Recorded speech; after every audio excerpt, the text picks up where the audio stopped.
Silakan Bapak Ibu, jika ada yang bertanya, angkat tangannya melalui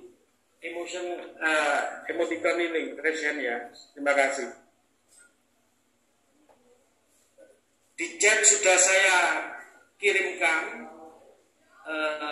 tutorial terkait SSC ASN dan materi ini. Terima kasih. Monggo Dinas Perikanan. Tak kelihatan di saya. Assalamualaikum warahmatullahi wabarakatuh.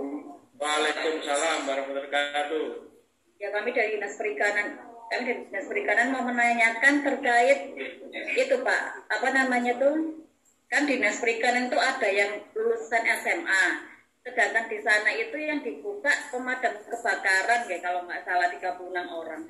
Itu misalnya Dinas Perikanan, teman-teman Dinas Perikanan yang ijazahnya SMA bisa nggak Pak daftar ke situ? Walaupun pengalamannya di perikanan ya, dalam beberapa tahun terakhir kan dia berpengalaman di Dinas Perikanan. Mohon pencerahan. Ya, langsung ya. Baik, terima kasih dari Dinas Perikanan. Pada prinsipnya itu bisa sepanjang kualifikasi pendidikannya itu sesuai dengan formasi yang dibutuhkan. Namun sekali lagi tadi sudah saya singgung, mohon untuk dibaca perangkat atau aturan main terkait dengan pengadaan ini. Kalau ngomong tenaga teknis berarti silakan Bapak Ibu sekalian membaca Kemenpan 970. Artinya di situ ada regulasi-regulasi yang mengatur. Intinya jangan sampai ada misalkan tambahan, syarat tambahan tapi wajib. Itu diikat di sana. Atau hanya sekedar tambahan nilai.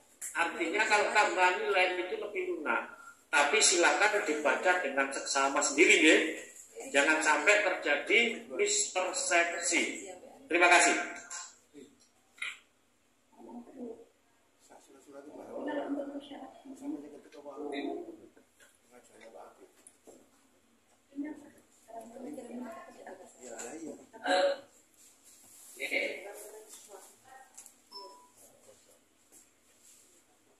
Halo, apakah masih perlu ditanyakan lagi atau kurang jelas?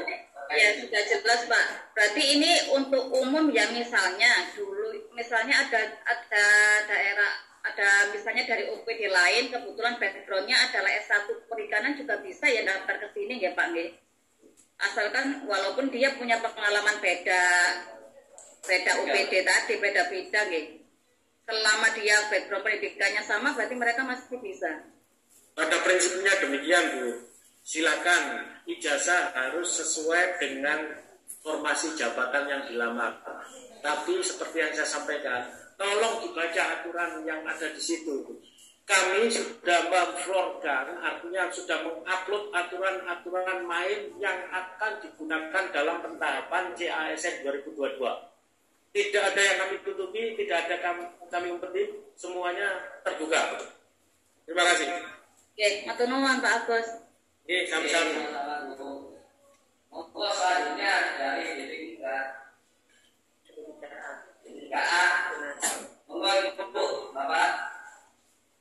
Izin Bapak, mohon izin Bapak untuk bertanya. Jadi di sini kan kemarin kan kita habis pendataan. Kemudian setelah ini kan ada seleksi untuk P3K ini. Apakah ada keuntungan tersendiri yang didapat oleh teman-teman yang kemarin masuk di pendataan itu Pak? Mohon petunjuk. Baik, izin ya berjalan. Baik, dari dinas mana tadi? DP3AP 2KB Pak. DP3A. Bapak dan Ibu sekalian yang saya hormati, pada kesempatan ini mohon untuk dibedakan antara pendataan non-ASN dengan pengadaan CASN 2022 ini. Sekali lagi, kalau pendataan itu fungsinya memberikan gambaran kepada pemerintah pusat yang nanti akan diterbitkan kebijaksanaan untuk mensolusikan permasalahan yang ada di NKRI ini.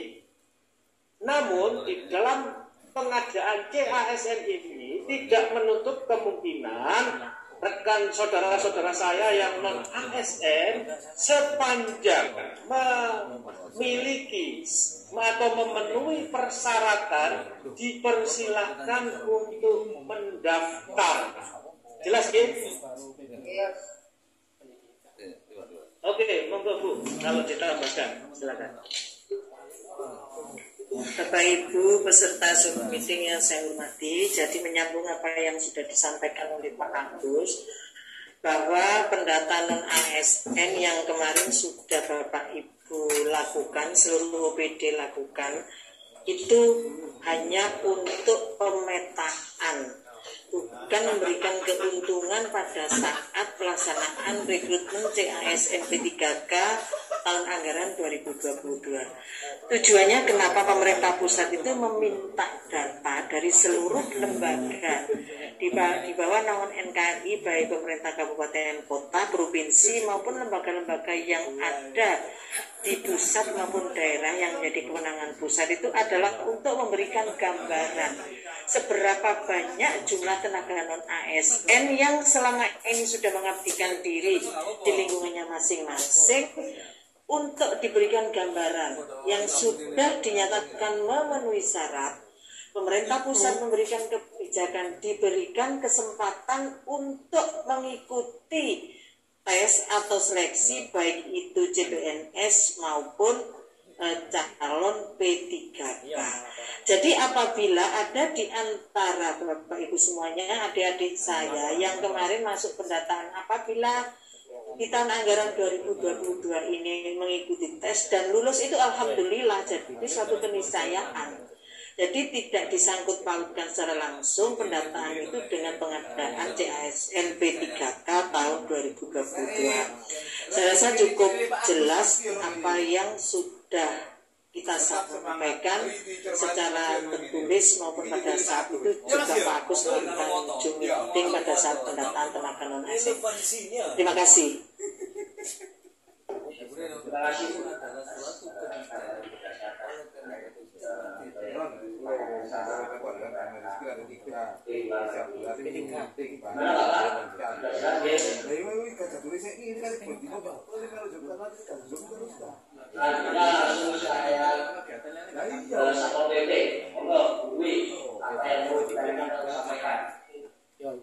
Izin Pak, aku sempurna nih. Mau tanya, kalau untuk di guru ada P1, P2, P3. Kalau di tenaga teknis itu apa? Ada passing 1, P1, prioritasnya 1. Oke. Matur nuwun. Regulasi yang telah ditetapkan oleh pemerintah pusat, kalau seperti yang Ibu tadi sampaikan, itu hanya berlaku kepada JF Guru. Karena Permenpan 20/2022 itu sudah dijelaskan secara jelas. Kalau untuk teknis belum ada. Artinya siapapun yang sepanjang memenuhi persyaratan ijazahnya silahkan melamar, tapi tidak mengindahkan Kemenpan yang mengatur yang lainnya seperti 970, 971, silahkan dibaca dan dicermati, semuanya ada di situ. Yang terpenting bagi saudara-saudaraku semua di Kabupaten Pasuruan, persiapkan maksimal untuk belajar. Jangan mengandalkan ngitung kancing ya, temenan itu. Semua akan diseleksi, yang terbaik pasti nanti akan diterima sesuai dengan formasinya masing-masing. Itu aja.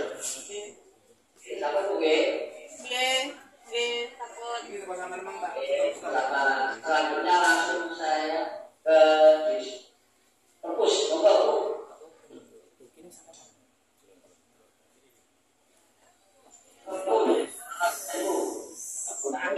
Saya Pak. Assalamualaikum warahmatullahi wabarakatuh. Waalaikumsalam warahmatullahi. Ya, kami dari Dinas Perpustakaan dan Kearsipan mau menanyakan mengenai tenaga teknis nih Pak di lingkungan pemerintah kabupaten ini.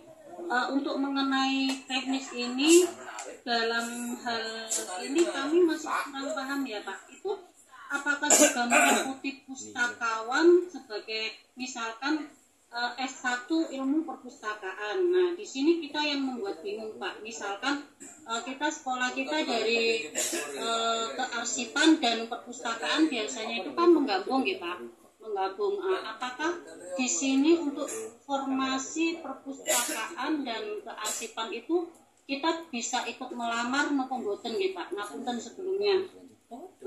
Dari JF ini yang saya bacakan antara tenaga kesehatan dan guru, dan JF ketenaga kerjaan untuk teknis di lingkungan ini mengenai pustakawan perpustakaan itu pripun. Itu yang pertama, Pak.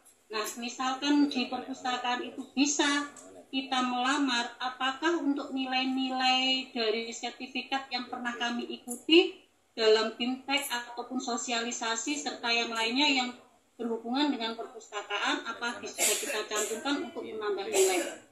Sementara itu dulu, matur nuwun. Assalamualaikum warahmatullahi wabarakatuh. Waalaikumsalam warahmatullahi wabarakatuh. Baik Bu Ika dari perpustakaan, saya akan menjawab Saya akan menjawab yang pertama. Sepanjang nomenklatur pada pendidikan itu berubah, silakan nanti ada surat keterangan dari universitas. Kami prinsipnya kalau di formasi SSCASN atau yang sudah ditetapkan oleh Menpan RB 514 2022 itu bersifat mutlak. Tolong dilihat di permenpannya. Misalkan gini, Anda kan Ibu Ika kan bertugas di perpustakaan ini, berarti silakan cek keputusan Menpan terkait JF pustakawan atau arsiparis itu berbeda mungkin.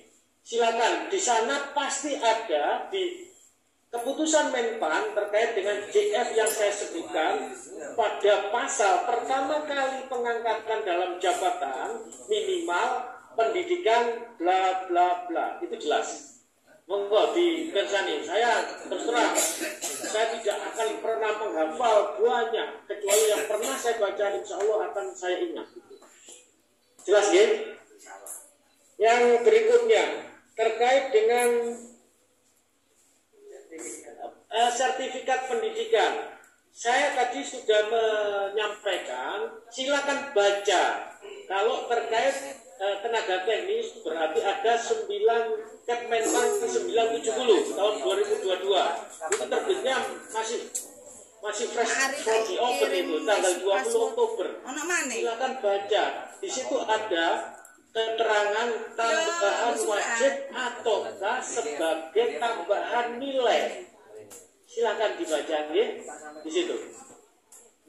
Kalau saya tidak membaca, saya hampir keliru. Tapi pada prinsipnya ada tambahan wajib dan ada tambahan untuk nilai.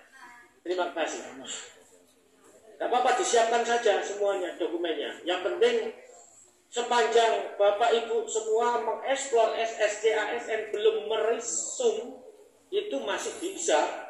Tapi kalau sudah merisum terus ada kesalahan, ya udah, tak bisa diapa-apain lagi. Itu aja yang berikan. Terima kasih. Ini perlu tambahan gimana? Ini Pak, sampun matur nuwun. Ini sampun jelas ya. Selanjutnya dari Puskesmas Ambala Besok. Iya. Bapak. Pak. Ya, monggo. Bapak, kami dari Puskesmas Ambalambil. Izin bertanya, Pak, terkait data yang kemarin sudah kita entry itu, Pak. Kita kan sudah juga membuat akun. Nah, ini banyak dari teman-teman. Kemarin ada info untuk portal pengecekan status P3K, Pak. Nah, kami sudah memasukkan nomor NIK, tapi di situ munculnya belum terdaftar sebagai calon pelamar P3K, Pak. Dan itu banyak dari kami, bukan di Puskesmas Ambalambil aja, hampir di Kabupaten Pasuruan itu mengalami hal yang sama, Pak. Terus kelanjutannya itu seperti apa nantinya Pak yang harus kita lakukan Pak? Ingat untuk pendaftaran yang di persyaratan itu kan ada di pasal 4 itu Pak. Salah satunya pelamar ke-3K yang dimaksud di ayat 1B, pelamar sudah melalui tahap verifikasi validasi dan dinyatakan valid oleh Kemenkes. Nah, tapi di sini kami belum terdaftar sebagai calon pelamar ke-3K. Terus itu gimana Pak? Terima kasih Pak. Baik, terima kasih Pak. Ini dari mohon maaf ya, ini rekan-rekan dari Dinas Kesehatan apa ada ini? Mohon untuk ditampilkan. Artinya kalau riset, angkat tangan langsung aja. Nanti kami akan Anda di sini. Jadi begini, Pak Heni, memang benar pada hari Sabtu kemarin saya mendapatkan info itu dari rekan-rekan dari Dinas Kesehatan. Rekan-rekan dari Dinas Kesehatan juga saya konfrontir, ini dari mana? Dari provinsi. Nah, provinsi dari mana? Itu menjadi bola seperti bisa bergerak kemana-mana. Artinya itulah medsos ya. Tapi memang benar di pengumuman kami sudah sesuaikan dengan Perdirjen Kesehatan yang telah saya sampaikan tadi di mana? Yang saya sampaikan di paparan kami. Artinya bagaimana pada saat yang sama sebelum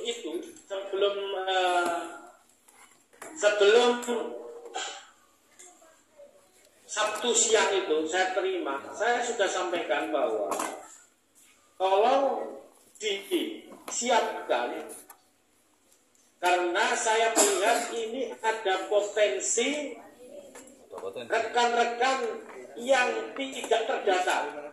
Di situ di perdirjennya itu disebutkan dan saya adopsi bahwa peserta CASN 2022 itu yang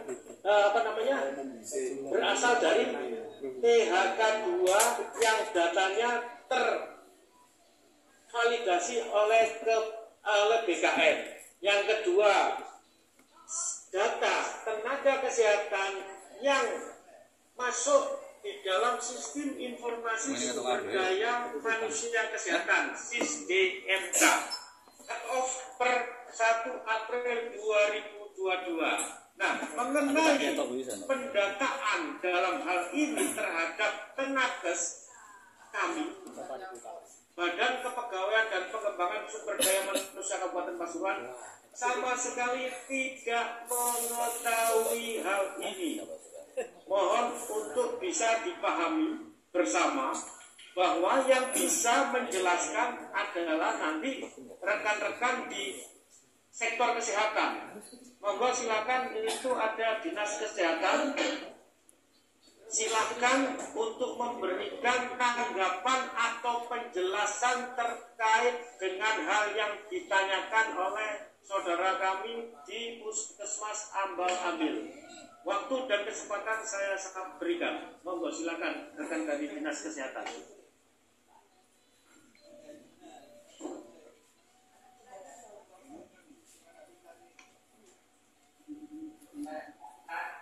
Itu muncul sudah di layar, tapi mana orangnya?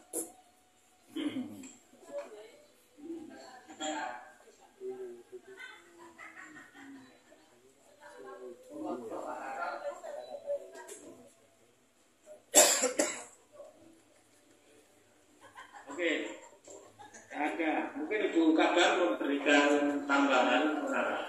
Mohon perhatian ya, untuk dari tim Dinas Kesehatan hendaknya bisa mendampingi acara ini. Ketika ada persoalan yang menyangkut jabatan fungsional tenaga kesehatan, biar bisa ikut membantu, karena domainnya ada di Dinas Kesehatan. Sekali lagi, jangan hanya pasang nama tapi tidak ada orangnya. Ya, jadi nanti kalau ada persoalan-persoalan jangan hanya menyalahkan pihak BKPSDM. Jadi sama-sama mempunyai tanggung jawab karena pendataan awal pada saat rapat-rapat yang sebelumnya ini antara Dinas Kesehatan dan BKPSDM itu saling berkoordinasi, saling berkolaborasi. Terima kasih. Saya tambahkan Bu, perlu diketahui bersama dalam forum yang berbahagia ini, kami BKPSDM pada saat itu hanya membahas tentang rencana kebutuhan tenagas.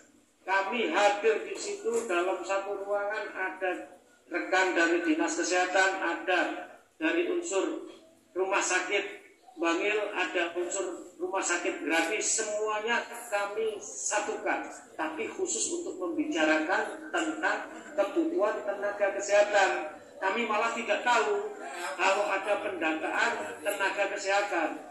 Itu ya, terima kasih.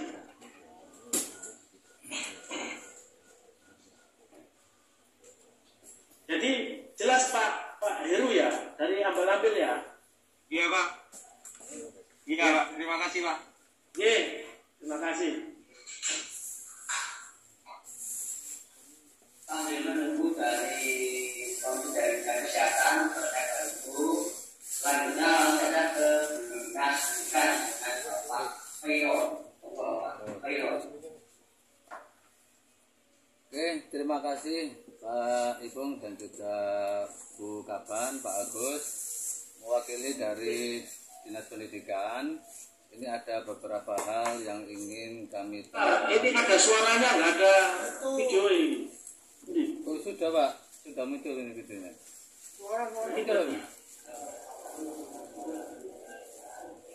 Oke, lanjut Pak Iron. Sudah muncul Pak ya? Nah, oh iya ini dua. Ini pakai kopi ya Pak? Silakan. Pakai kopi ya? Ya, ini Pak ada beberapa pertanyaan yang ingin kami sampaikan. Yang pertama, kami dari Dinas Pendidikan, kemudian nanti ada beberapa pertanyaan dari perwakilan guru yang sudah hadir di belakang kami. Yang pertama dari Dinas Pendidikan, ini mungkin saya mewakili rekan-rekan Subwan. Mungkin tadi sudah ada pembahasan atau mungkin perlu penjelasan lagi terkait dengan formasi tenaga teknis Pak. Terkait formasi tenaga teknis ini banyak teman-teman Subwan di OPD Dinas Pendidikan ini menanyakan kenapa kok di Dinas Pendidikan tidak ada formasi tenaga teknis. Ini kami mohon penjelasan langsung dari BKPSDM. Kemudian yang kedua ini dari rekan-rekan perwakilan guru. Monggo langsung. Baik, terima kasih atas kesempatan waktunya yang diberikan. Nun sewu Bu Ninu, Pak Agus dan Pak Ipung. Ini mumpung ada kesempatan diberikan waktu dari Pak Khairon. Langsung saja Pak, terkait teman-teman kemarin sudah membuka link SSCISN-nya. Kemudian ini ada kendala di lapangan. Teman kami itu sudah PG, tetapi di saat masuk ke link yang ada itu ada keterangan bahwa NIK tidak ditemukan pada data SSCISN. Itu yang pertama. Padahal beliaunya ini sudah PG, tentunya kemarin sudah punya akun yang sudah bisa diselesaikan.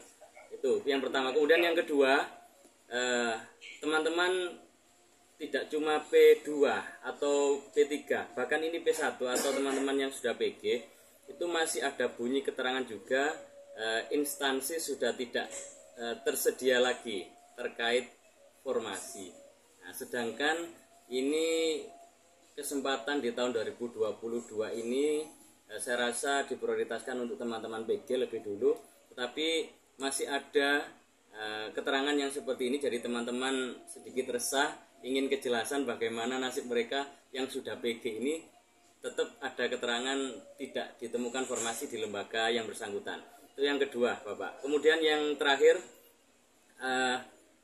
tadi Pak Agus memberikan saran supaya teman-teman ini belajar dengan giat, dengan rajin, tetapi bagaimana dengan P2 dan P3 yang mereka ini sudah punya keyakinan tidak dites lagi tetapi melalui seleksi verifikasi.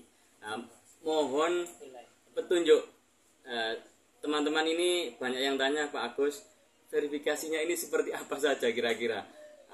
Apakah kita harus semacam praktek ngajar kemudian dinilai atau bagaimana? Nuwun sewu, matur sembah nuwun. Itu saja dari kami. Kami akhiri, assalamualaikum warahmatullahi wabarakatuh. Waalaikumsalam warahmatullahi wabarakatuh. Terima kasih ya rekan-rekan dari Dinas Pendidikan dan perwakilan dari guru tadi ya.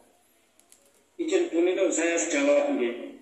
Yang pertama, memang di kebijakan CASN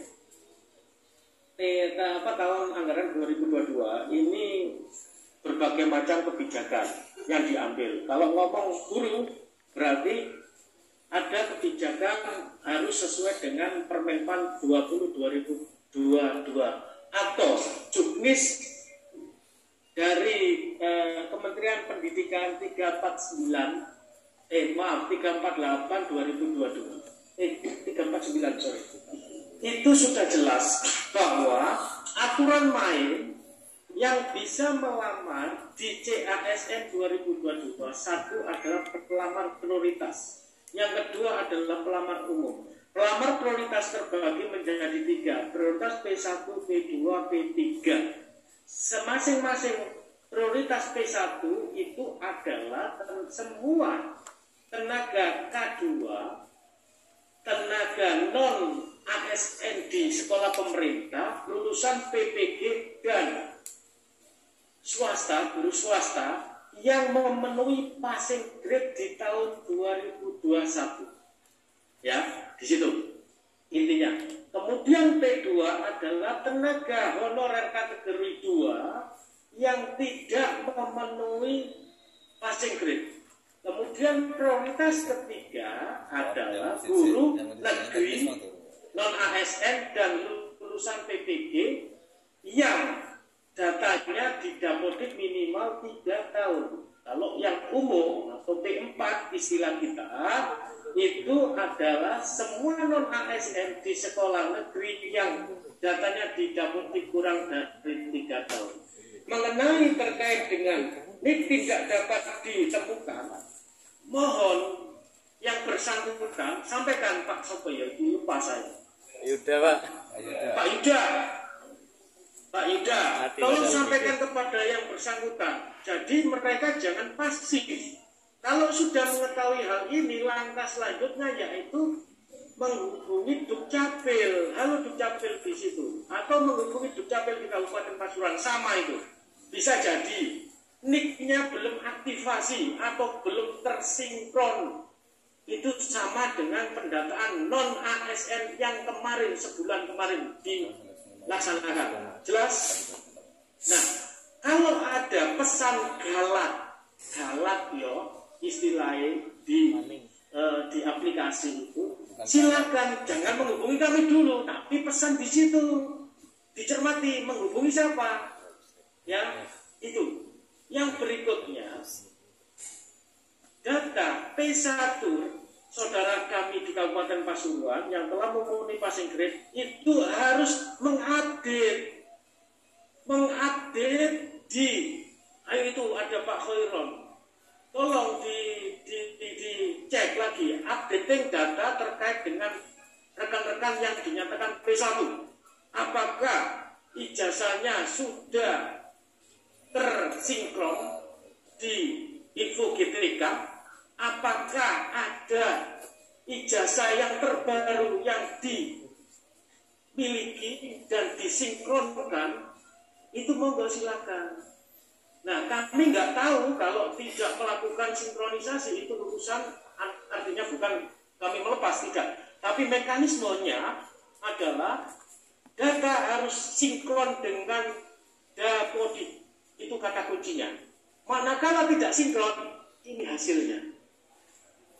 Jelas ya Pak Yuda terkait dengan hal itu. Kemudian yang P2 dan P3, ketentuannya adalah kata kuncinya, pemerintah instansi daerah itu bisa melakukan tahap seleksi selanjutnya, manakala seleksi pertama dalam hal ini P1 tidak diselesaikan, belum terselesaikan, nggak akan pernah bisa menginjak ke seleksi yang kedua, P2 ke P3. Begitu seterusnya. Dengan kata kunci, sepanjang formasinya itu ada. Ingat, formasi itu yang membuat adalah yang ditetapkan oleh Menpan RB, tetapi kebijakan semuanya itu ada di Kemendikbud. Ingat ya, yang tahu basis data di Dapodik adalah Kemendikbud. Kalau di daerah adalah Dinas Pendidikan. Jelas? Ya, oke, bisa disampaikan kepada saudara-saudara kita semuanya. Jangan sampai pada saat batas waktu pendaftaran itu hanya berkutat pada ini data nggak terdata, nggak ono, ikuti galak di situ pesannya dukcapil yang harus didatangi, dikonfirmasi. Jelas ya? Siap, ya Pak, siap. Terima kasih. Kalau tak tambahin seleksi P2, seleksi dengan kesesuaian atau background check atau istilahnya by observasi, itu nanti akan dilaksanakan manakala sekali lagi P1 selesai semua. Jika P1 turun, downgrade, memilih aku P2 aja karena nggak sesuai lokasinya, lu monggo silahkan, itu hak Anda. Nanti ada kesesuaian sudah, mekanismenya sudah ditetapkan oleh Perdikjen 49 kan begitu. Nanti ada seleksi, nanti ada seleksi antara yang seleksi kesesuaian diobservasi oleh pengawas, oleh guru senior, oleh kepala sekolah, oleh dinas pendidikan, oleh kepala BKPSDM. Itu yang namanya kesesuaian. Yang tahu Mas Yuda ini orangnya betik atau enggak, kan kepala sekolah ya, bolosan atau enggak, kepala sekolah gitu loh. Kami nanti di tingkat daerah OPD antara kepala dinas pendidikan dan kepala dinas BKPSDM, maaf, kepala badan, itu diberi kewenangan masing-masing untuk menilai. Itu aja, terima kasih. Dan yang pasti antara penilai, guru senior, kepala sekolah dan pengawas tidak tahu hasilnya masing-masing. Yang tahu adalah aplikasi dan Tuhan. Oke ya, itu artinya sistem dibuat untuk tidak ada campur tangan manusia. Hasil akhir itulah nanti akan dirumuskan oleh Kementerian Pendidikan, Kebudayaan dan Riset Teknologi. Terima kasih. Terkait tenaga teknis Pak Agus, yang pertanyaan saya tadi. Oh ya, tenaga teknis. Kami hanya sekali lagi BKPSDM itu mengusulkan semua kebutuhan, namun yang menentukan adalah Kementerian Pan RB. Jadi banyak rekan-rekan yang menanyakan ke saya, loh kami kok nggak ada. Bisa jadi Kementerian Pan RB itu memiliki kebijakan untuk kedepannya ASN itu bagaimana, itulah. Mungkin 328 itu untuk jabatan fungsional guru itu sudah melebihi kapasitas kalau dibandingkan tenaga kesehatan maupun tenaga teknis. Jadi itu mohon dipahami dan bisa dimaklumi bersama. Yang ada di situ silakan, misalkan rekan-rekan dari dinas pendidikan yang memiliki basic atau sarjana ijazah yang sesuai dengan formasi yang dibutuhkan, silakan mengadu nasib melalui seleksi. Itu aja ya. Terima kasih. Ya, siap. Terus ditambah terkait tadi yang disampaikan dari Pak Uda terkait masalah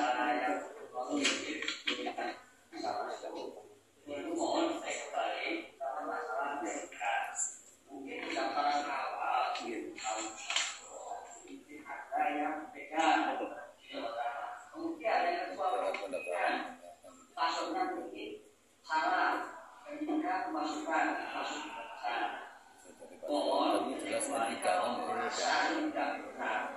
baik NIK-nya atau paspornya kalau masih salah mohon apa yang bisa kita monggo dikonsultasikan dulu ini yang awal paspornya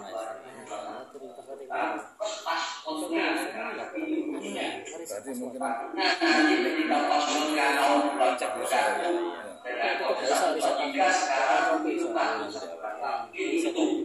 beberapa yang kita masukkan masuk ke ASN yang ya. Tapi kan kita bahas sedikit apa ya ini nanti dari apa mohon dari itu yang disampaikan. Terima kasih. Baik, terima kasih Pak Ipung atas penjelasannya, tambah penjelasannya. Yang pasti khusus untuk rekan guru, mohon menggunakan akun dan password yang sama ketika mendaftar di 2021. Titik. Ojo ditawar. Jika ditawar lupa nanti password, Bapak yang tadi. jika lupa password nanti Oke, ya. bisa menggunakan fasilitas lupa password ya. Gimana? Jika lupa password, apakah bisa? Oh, nanti? silakan. Bisa. Silakan gunakan. Cuma saya nggak tahu berapa lama waktu yang dibutuhkan itu ya. Oke. Oh, ya. 3 kali Oke, ya. 24 jam.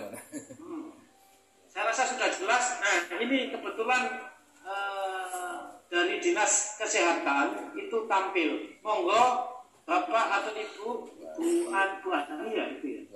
Bu Ani untuk bisa menjelaskan tadi ada peserta yang menanyakan Bu Ijen.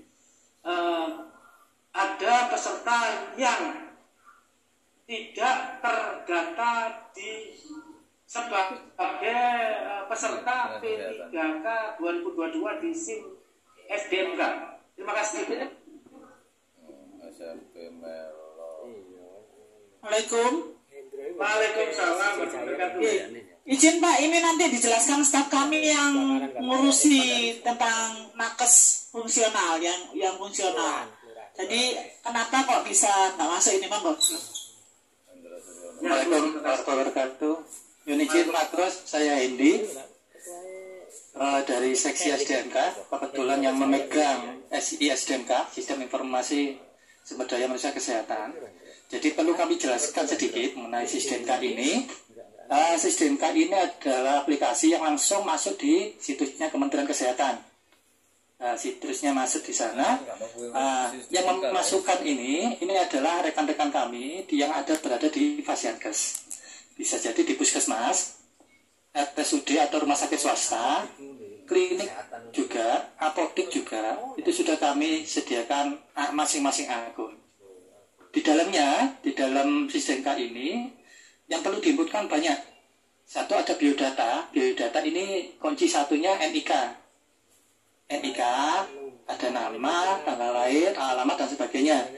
Pada tahun-tahun sebelumnya ini sudah MOU dengan Dukcapil Pusat. Tahun ini masih proses, jadi kita klik NIK, data sudah masuk. Data kedua ada data pekerjaan. Di dalam pekerjaan itu diinputkan, dimasukkan semua jenis-jenis tenaga yang didasari oleh SK. Jadi SK yang diperoleh oleh teman-teman yang di puskesmas atau rumah sakit itu dimasukkan di situ. Dia bekerja sebagai ASN atau non ASN, dan beserta pilihan-pilihannya ada di dalam situ. Ada data ketiga, ada data sertifikat. Sertifikat ini khusus di STR dan SIP. STR-nya ini sudah bridging dengan KTKI, KKI, dan KFN. Jadi kalau kita klik STR-nya, sudah keluar nanti. Dia berlaku mulai sampai dengan habisnya, itu sudah masuk. Ada data mengenai pelatihan. Ada data mengenai kontak, nomor kontak, HP, dan email. Nah, data ini semuanya langsung masuk di kementerian. Tapi pada proses untuk penginputan memang langsung ada di Fasiankes masing-masing dan berjenjang. Untuk kami yang di kabupaten, nanti prosesnya kita verifikasi istilahnya. Jadi setelah rekan-rekan menginput, nanti masuk di admin kabupaten, nanti kita verifikasi. Setelah diverifikasi, nanti divalidasi oleh Dinas Kesehatan Provinsi dan seterusnya. Jadi itu yang bisa kami jelaskan perihal sistem K ini. Dan sistem K ini sudah mulai bridging dengan aplikasi-aplikasi lain. Kalau rumah sakit ada sistem lain. BKN juga sudah, Pak. Jadi BKN ini kalau kita masukkan NIP untuk yang ASN, jabatannya keluar, Pak. Ngambil dari situ. Baik, terima kasih Pak Idian jawabannya. Ya, saya melihat bahwa sistemnya sudah berjalan, namun kalau aplikasi di lapangan belum ada yang terdata, ya monggo silakan dikoreksi masing-masing yang salah misinformasinya atau tenakesnya yang tidak mengindahkan info-info yang telah disampaikan pengelola kepegawaian yang bersangkutan. Jadi rekan-rekan tadi yang ada di ambil-ambil tadi puskesmas itu menanyakan, saya kenapa kok tidak masuk ke SISDMK, itu aja tadi. Mohon maaf Bu Ani, ya tadi di kabar kami kebetulan ada tamu sehingga beliau meninggalkan tempat acara Zoom ini. Terima kasih. Pak Agus, mohon izin sebentar menambahkan. Ya, silakan. Untuk yang sistem K ini Pak Agus, jadi yang dimasukkan semua tenaga yang berada di situ. Jadi misal kalau puskesmas, mulai kepala puskesmas sampai jajaran yang di bawah, misal ada cleaning service atau security-nya tetap dimasukkan. Saya lihat selama ini semua sudah masuk di situ, Pak. Sepertinya sudah masuk, sudah diinputkan.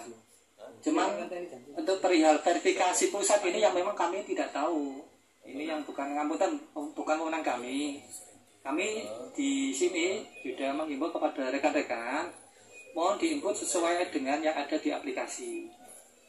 Jadi konsepnya seperti itu, Pak. Ya. Baik. Terima kasih atas informasinya. Saya kira sama kasusnya dengan yang disampaikan oleh rekan dari guru tadi. Nik saya kok tidak terdata. Nah, monggo silakan komunikasi dengan Dukcapil. Atau mungkin bisa jadi SISDMK ini ada verifikasi lanjutan. Mohon rekan dari Dinas Kesehatan. Sekaligus saya mohon izin kembali karena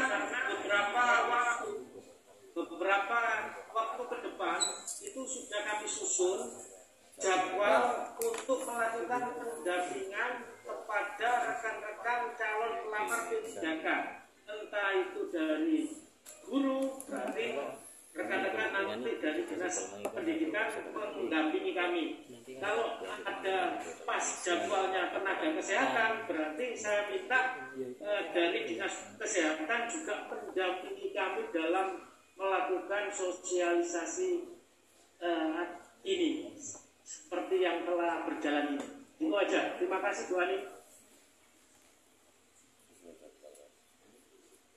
Oke Bapak, terima kasih.